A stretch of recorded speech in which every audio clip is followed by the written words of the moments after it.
আজকে ইতিহাস করলে সাক্ষী আজকে বাংলাদেশের পাই মসজিদের ইমাম সাহেবের বেতন ৫,০০০ টাকা, কোন মসজিদে ৭,০০০ অথবা ১০,০০০ টাকা, তার বেশি যায় না।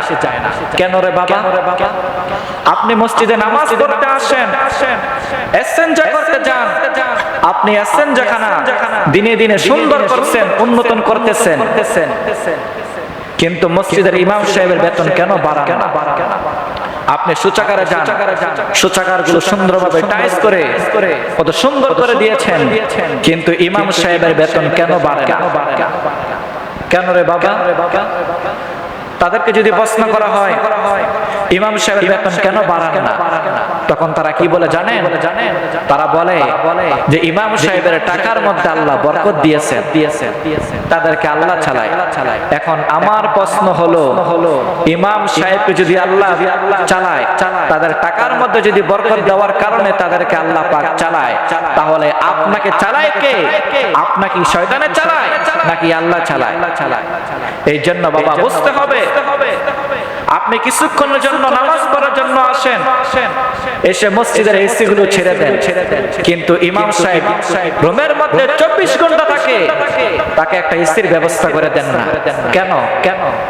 ১,০০০ টাকা বিল বেশি যাবে, সেই কারণে আপনি ভালো হন, জগৎটা ভালো হবে।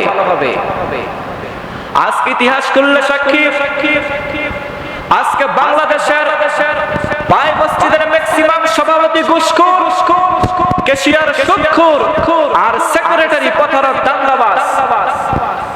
ইতিহাস করলে দেখেন, আপনি নামাজ পড়তে আসেন, ভালো কাজ, ইমাম সাহেবের সাথে দুর্ব্যবহার, ইমাম সাহেব ২৪ ঘন্টা কি করে সেটার খবর আপনি রাখেন, কিন্তু আপনার সন্তান সারাদিন এক ওয়াক্ত নামাজ পড়ে না, অসৎ কাজের মধ্যে লিপ্ত, আপনি তার খবর রাখেন না।